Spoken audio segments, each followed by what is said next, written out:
And then, I was thinking exactly the same thing. oh, and then I guess hit this. Oh, it started already. It's going already. So look how it's moving. So see the numbers moving? So when that plays it, ceases because the numbers moving. Oh, and it's recording.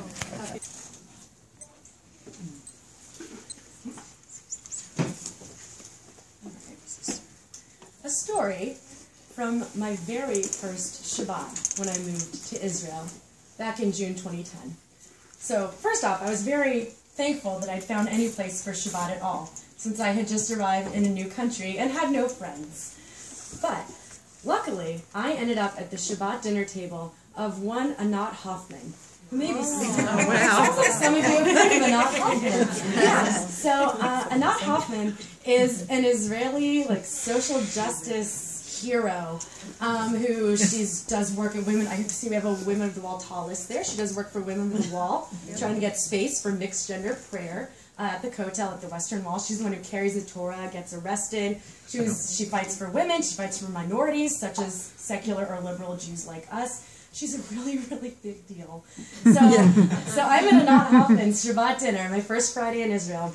And it's mostly people, young professional women like me. And it is a great crowd. We're just chattering away. Everyone's having a blast. And it's time to light the beautiful Shabbat candles. And Anat Hoffman, says well, in my house, we have a tradition that before lighting the Shabbat candles, everyone has to say a good thing and a bad thing that happened to them that week. So I was like, okay, good. So the good things, we went right around. We all made that one real easy. Cheek chak, as they say in Israel, very simple. But then it was time for the bad things. And the room got really quiet. Really quiet. We all kind of looked at each other. And we looked at Anat Hoffman. And Anat Hoffman, social justice hero, looked back at us. And a moment later she said, okay, fine. She said, I know, I'm Israeli. I'll translate this into American for you. How about you say something you want to leave behind from the last week? Which was a good try on her behalf. But still, we kind of squirmed around and, Israeli driving, ha ha ha. You could tell people weren't really sharing. No one was putting themselves out there, being vulnerable, sharing something of their soul. And I thought about this for a long time, because obviously, God knows, many bad things happen to us every week, ranging from the very trivial to tragic, right? But no one was willing to share, and I thought about it, because it's not just the bad thing itself, it's that what if your bad thing is, everyone thinks it's really your fault, because they're an idiot. What if everyone thinks that it just exposes some character flaw, some terrible flaw that you have? They don't want to be your friend anymore, not going to invite you to their Shabbat dinner. Or I think honestly the worst is, what if I start, I put something silly out there, and someone else responds with real suffering? What about that? So no one was willing to take any of those risks. No one is willing to be vulnerable. And I think, in retrospect, it's probably, since we're all new friends, even these dynamic, exciting women, that there is no community in that room. There is no community. And without true community, no one was willing to put themselves out there and be vulnerable. And especially, might I add, against the backdrop of being in the presence of Anat Hoffman, social justice rock star. So there's also this power imbalance, a really severe power imbalance, might I add. And this is something that's actually very prevalent, certainly in American society. And I read a very startling anecdote about this in a book that I love very much called The Gift of Fear. It's a book about safety by renowned safety expert Gavin de Becker. And Gavin de Becker, he does security for the stars. He consults with large companies about how to make people and things safer. And he was consulting with a large multinational company. He doesn't say the name, so we'll never find out who. But he was wondering about harassment at their company, God forbid. And so he asked the CEO, I'm trying to get a handle on your safety. Is harassment and workplace harassment an issue at your company? CEO goes,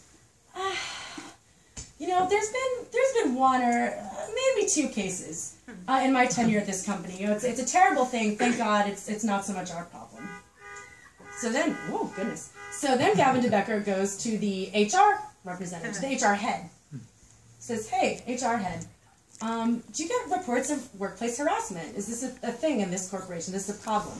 the HR person says, get a small handful of cases, maybe 6 every year, something like that. So it's not terrible. So Gavin DeBecker goes to the head of the restaurant division of the company.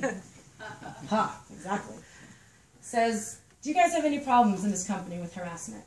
The restaurant division head says, you have no idea.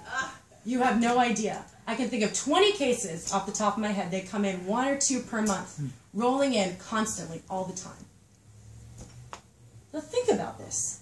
Think about this. Think even in this whole corporate structure, this is one tiny strata. This is 3 people who work in corporate.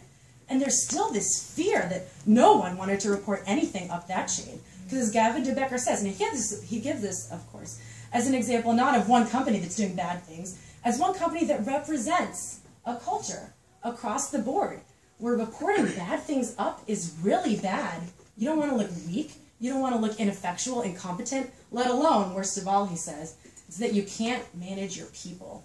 But that's what it shows in these companies. If you say, I'm having a problem that I can't manage, and just in 3 people in corporate, that's what we hear, going from 1 cases to 6 cases to 20. And so this vulnerability thing, that at a Not Hoffman's dinner table, there's an awkward silence, we can laugh it off. It's no big deal. In a corporate culture that represents thousands of corporations across America, and this is on the issue of personal safety, that people are being harassed, people are being endangered in their workplace.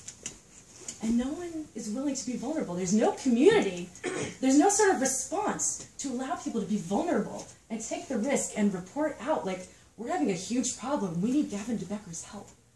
No one's willing to say it. No one's willing to be vulnerable. And why? Because it's hard. It's really hard to be vulnerable. It's hard for me. I'm saying it because I need to hear it. Hopefully I'll listen this year, right? I mean, among my friends, I love telling these little embarrassing stories about myself. I realized only quite recently, though, that if I'm actually embarrassed about a story, I don't tell a soul. Those embarrassing stories, they're funny. They're not actually embarrassing, right? It's hard to be vulnerable. It's hard to put yourself out there. But here's the thing, is that vulnerability has this almost mystical quality.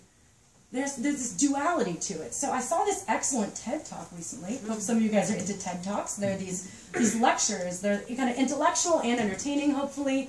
You can find them online. And so I saw one by this researcher named Dr. Brené Brown, who's been researching vulnerability, shame, human interactions for years. And what she found is that vulnerability is, as I said, this fascinating duality. I want to make sure I get the quote right. What she says is that vulnerability is the core of shame, fear, and struggle for worthiness on one side. It is also the birthplace of joy, creativity, belonging, and love. So I'll read it again. On the one side, it's shame, fear, struggle for worthiness. On the other side, birthplace of joy, creativity, belonging, and love. So if we're not willing, though, to trudge in those murky waters of the fear and the shame, we're never going to arrive at this triumphant creation and joy and revival and self-actualization and fulfillment, all these wonderful things that we all want in our lives. If we're not willing to go through that vulnerable phase that hurts and it's not fun and it's not just like, haha, embarrassing, it's shameful. Right? If we're not willing to do the one, we're never going to get the other. But here's the thing, Shirami. There's hope.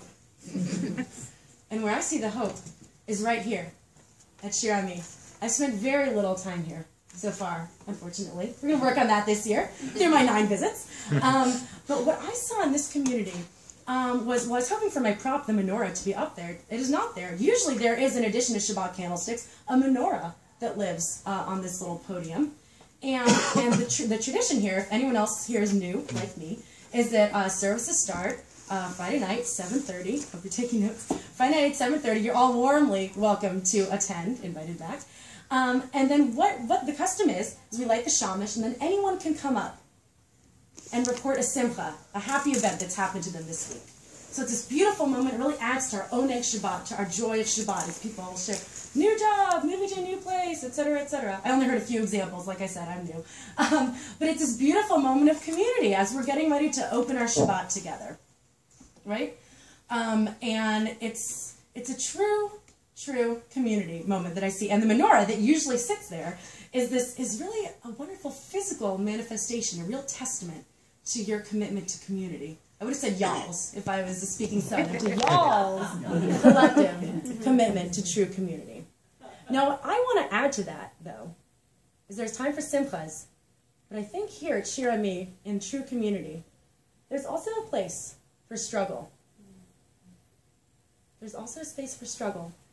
Some people come to Friday night services, and they're not feeling great. Maybe they're hoping that the Shabbat service will kind of help get them there, help build them up a little bit. And so what I want to do is after we say our beautiful simchas, after we add to our oneg, our joy of Shabbat, I want to give an opportunity, I want to give a forum for people to come, and if they're struggling, to say their struggle. Say it out. Give us some prayer requests. We need something to pray about. We have all these words. Sometimes we're missing the soul a bit. Give us some prayer requests. I want a place where people can say, Shir Ami, this week I'm moving my ailing mother out of our childhood home. I need your prayers for strength. God forbid that's me. This is my mother. She's feeling great. That one was not personal. But seriously, Shir Ami, we need your prayer. I need your prayers for strength. My mother does. I do. Where someone can say, Shir Ami, it was a really hard week. My son's gone off to college, and we have this great relationship, but I miss him, and I don't know anymore. Our relationship has had this huge renegotiation. Am I allowed to call? I miss him. Am I allowed to call him? Can I text him? Can I Skype him? I don't know what these words mean, but can I do it? But a place where we can say those things out loud, where we can share a moment of vulnerability in the midst of true community. And imagine where that can take the mood of our Shabbat service. To hear those requests, to hear our friends in need, and to have the words right in front of us of what to say. Great place to start. Imagine having the whole sanctuary with hearts and minds and words, all directed towards supporting the members of our community who need help. And I want to contrast that with the Haftorah reading we're doing tomorrow about Hannah. So Hannah, as some of you, I hope, might recall, Hannah it starts a sad story. She's a barren woman, like many of the women in our Hebrew Bible. She's wanted a child for forever. She can't have a child. It's very sad. So one day, Hannah decides to go and pray in a holy temple, kind of like this one. She's going to make a pilgrimage to the temple at Shiloh. She's going to pray to God to have a child. So I can just imagine Hannah. This is something she's struggled with for years, and her getting all dressed and trudging off to the temple, just all alone down that path, and with this heavy, heavy heart. She gets there, and something in Hannah just bursts. And she's sitting there, and the words are just streaming out of her mouth, but no words are coming out. And I imagine her gesturing, and it's so much that Eli, the priest, kind of the proto-rabbi, comes over and accuses her of being drunk. She says, "No, sir, there's been some sort of confusion." No, I'm just pouring out my soul before God. I'm fine. And Eli blesses her and sends her on her way. And it ends happily. She gets to have a son. Samson, the hair. However, what I want us to do now, so that's the story, that's the framework. But I want us to enter that text now and imagine that instead of Hannah trudging off to that temple alone with this heavy heart, I imagine her limping, almost just all that sadness just bogging her down. Imagine that Hannah got an entourage. So imagine instead of going alone, that her husband comes with her. Maybe she has a sister. Maybe she has 3 or 4 friends who can take off work. Imagine them all going. Imagine them going to the temple together. Imagine the change, even in the posture. If you can imagine them like they're going to a march, they're ready to do something. They're ready to change that world. Just with this single-minded, laser-sharp focus on exactly what they're there to do. Just to pray for their friend who's in so much pain and so much need. Imagine them all going together. Then instead of her sitting, imagine her in the back row on the left of the temple, all alone. Imagine her, their friends next to her, holding her hands and praying right alongside of her. Imagine how different that would look and that would feel to Hannah. But imagine most of all, this isn't about the trip to the temple at all, right? This isn't about the one-time event. This is about a community, a true community that knows what's going on with its people. So imagine if before and after the trip to the temple, that Hannah's entourage, someone from the group, every day, makes sure to stop by They make sure to call her up. They even text her on their ancient cell phones. Something. Something. Just, of course, they can't take away the pain. There's no question. No one can take away like that brokenheartedness that she suffered. But her friends can certainly show her that she is never, ever alone in this struggle. And that's what true community can do. If you are willing to put yourself out there and share what is keeping you up at night, what is making your heart heavy, give your friends a chance. They're your friends for a reason. And you know, for us at Announced Dinner, for the corporation, even for poor Hannah, isolated until Kingdom Come, walking in that temple, it's over. It's over and done. There's nothing we can do about those stories. But for us here right now, getting our souls ready for 5774, for the new year, the world is at our fingertips. We can make a decision. We can make the decision now that this year we're going to try to enter the dualistic mysticism of vulnerability, of trying to walk through that shame, fear, that struggle, and get to that place of joy and creativity and happiness. And what can that look like? This year, maybe it's tomorrow, maybe it's in a week, God willing it's in a month, when something's gone really wrong. Something's gone really wrong, imagine. And maybe it's your fault. We all make mistakes. And you are just ashamed, and you are alone, and you're at your wit's end. Call a friend. Pick up the phone and call one of your most trusted friends. That's why they're your most trusted friends. Be vulnerable. Tell them. Let them in. If you keep getting bad news, and the bad news keeps getting worse, open up Google. See if there's a support group. Serious. There's people who've been through this all before. They've put themselves out there. They found a place of true community where it's safe and normal to put yourself out there, to support yourselves through tough things.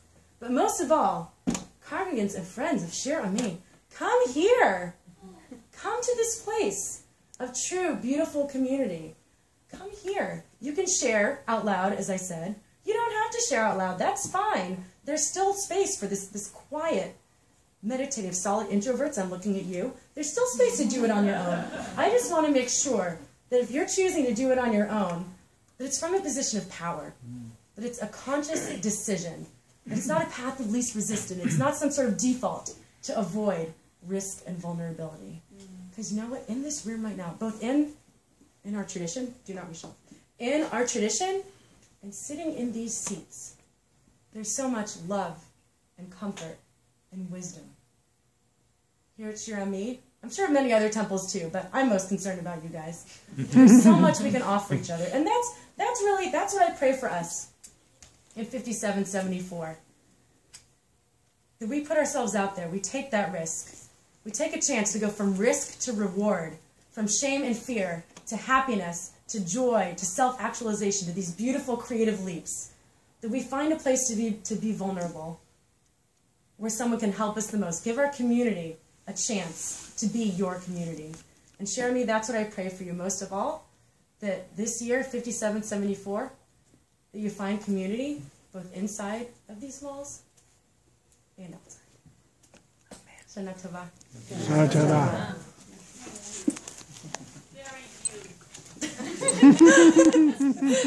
How do I get this thing to stop? Oh, There's going to be probably a stop key, yeah.